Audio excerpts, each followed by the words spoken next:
All right, guys, so we are going to do slides 6 through 10 on your review today. So you only have to do 6, 7, 8, 9, and 10 with me right now. And I'm going to go through this with you. I'm going to do some of the questions with you, and some of them I'm just going to kind of give you hints and explain to you what you need to fill in. So some of it you will have to fill in on your own, and then I'll grade it later to let you know how you did. All right, so looking at this experiment, I want to show you this video really quick. Absorption of water by soil. Take a beaker, funnel, filter paper, few samples of soil, and a dropper. First take a filter paper, fold it and place it in a funnel. Place the funnel in a beaker. Fill the funnel with 50 grams of soil.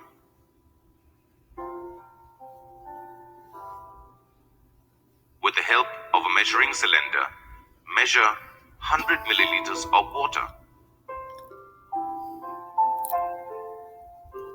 Pour the water on the soil with the help of a dropper.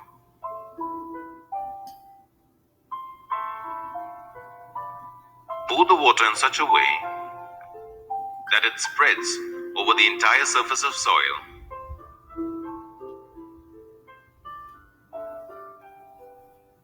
Keep pouring the water until the water just starts dripping from the funnel.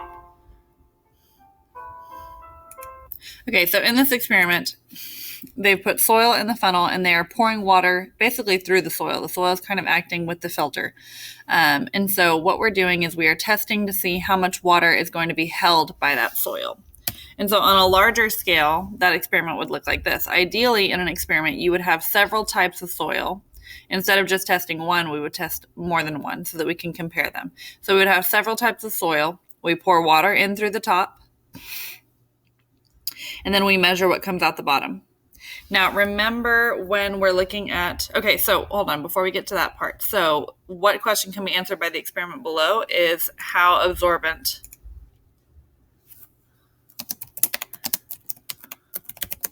each soil is. So the way that we test soil absorbency is in an experiment similar to this. So one way or another, it might not always be filters, it might be cups or pots or whatever, but you're going to have a container to hold samples of soil. You're going to pour water through the soil and collect what comes out. So that's what this experiment measures, is soil absorbency. I'm sorry, this question does not look good, right? Okay, I'm sorry, guys. I'm going too fast. We need to put this in a better format. So more of a question form for our experiment. So which soil is most absorbent would be a better phrasing for that question. Okay, now what I want you to really remember when we're looking at soil, and we're going to add a note in this box right here. So when you're looking at soil absorbency, always think opposite. Okay, remember I told y'all that a while back. Think opposite. So if the question is asking for least absorbent, you're actually looking for biggest number. If the question asks for most absorbent, you're actually looking for the smallest number. So that's the biggest clue I can give you as far as seeing these questions on a quiz and thinking about soil absorbency, because what comes out is actually not what was absorbed. So if we're asking for a really absorbent soil, then we don't want the one that let a lot of water come through, because that means that it drained a lot of water. If it absorbed a lot of water, that would mean that very little water drained through, and so there would be very little water in the cup. So the least absorbent soil is the one with the biggest amount drained. The most absorbent soil is the one with the least amount drained. So always think in opposites whenever you're looking at these soil questions. All right, number 7. Okay, we're going to do this full slide together. So weathering is the breaking down of rock into sediments. Erosion takes it. So it's the movement of sediment. And deposition drops it. And I know I'm typing pretty fast here. Remember, you can always pause the video to catch up on the typing. So deposition drops it, so sediment, is dropped in a new location. All right, and then the 4 agents of weathering, erosion, deposition. So agents are just the forces, the things that can cause weathering, erosion, deposition. So it would be water, wind, ice, and actually gravity, which we don't spend a whole lot of time talking about in 5th grade, but gravity is a source of erosion and, of course, deposition. So as far as gravity, think like landslides would be major sources of erosion, and they're caused by gravity. So that's it for this slide. If you need some time, then go ahead and pause it and get yours filled in, and then we'll go to slide 8.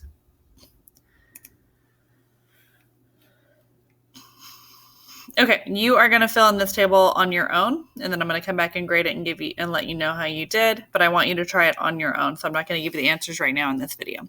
So all you're doing here is you're looking at the landform, and you're going to type in, is it weathering, erosion, or deposition? And remember, there's a couple things that are two, like there's a couple things that are both weathering and erosion, or they're both erosion and deposition. Okay, so put as many things as there are. For most of them, there will just be one answer, but you're going to pick one. And then over here, you're going to put wind, water, or ice. So I will do the first one with you just to give you an idea. So a U-shaped valley, and I'm going to go with this side first because it's easier. A U-shaped valley is formed by a glacier, so that would be ice. And then over here, it's formed by, erosion. So the ice moves down the mountainside, carving out and carrying away sediments as it goes, and it leaves a U-shaped valley. So you're going to do that for each of these. And then I will do this question with you. So which agent changes Earth the fastest would be water. So none of them change it very quickly. But of the 3 forces, water does change Earth the fastest. All right, slide 9. We're going to watch this video. There are 2 methods that can be used to slow down coastal erosion. There are traditional engineered coastal protection structures and beach nourishment. The coastal protection structures include seawalls, jetties, groins, and breakwaters. Seawalls are walls with a steep face that are built along the coasts. They're supposed to protect the beaches from wave erosion. Jetties are structures that go out into the sea and protect harbors from sediment buildup. Groins are walls perpendicular to the coasts. Their purpose is to capture sediment and stop it from drifting away from the coasts.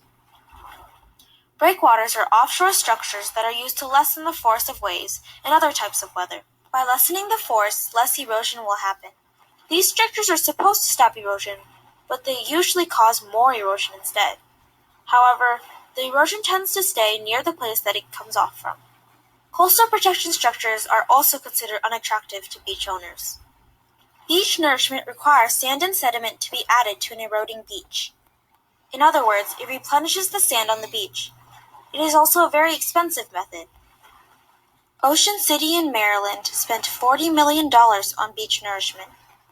Beach nourishment is a very controversial method because it can help and harm the coasts. Beach nourishment can be harmful to the ecosystem because plants and animals can be buried under the sand when beach nourishment occurs. However, other sources say that if there is no blockage to the sand movement, the method is very effective. Some people say that this is the only effective way to keep a beach usable. While these methods can help slow down coastal erosion for a short time, we have to be more aware of what we do to our environment in order to help slow down coastal erosion.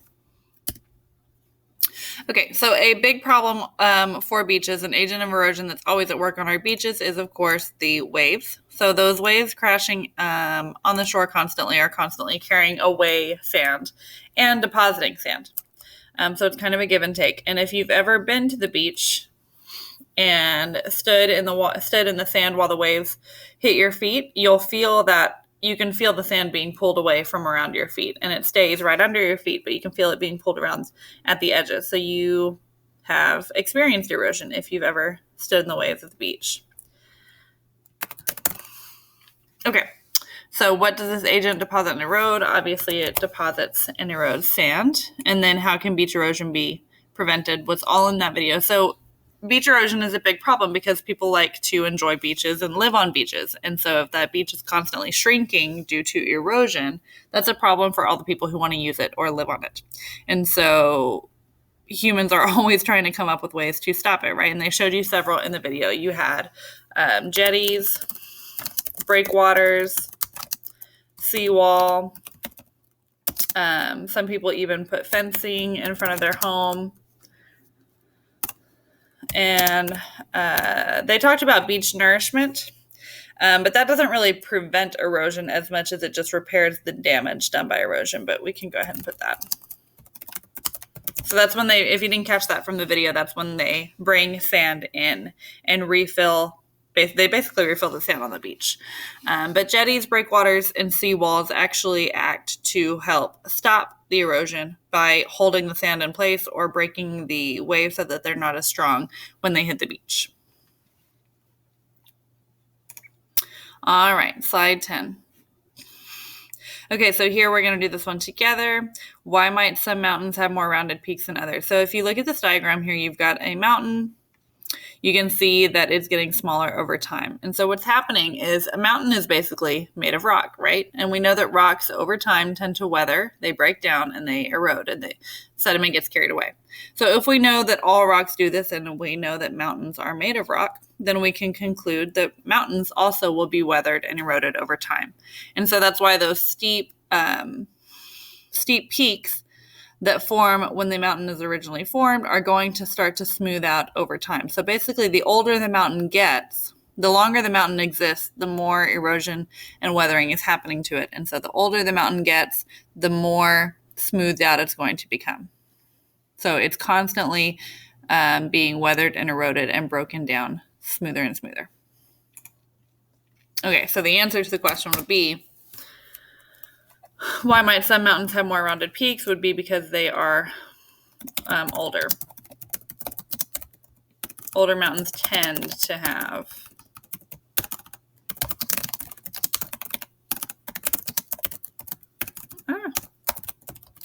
because they have been weathered and eroded longer. All right, and that is all that you have to do for the review for today.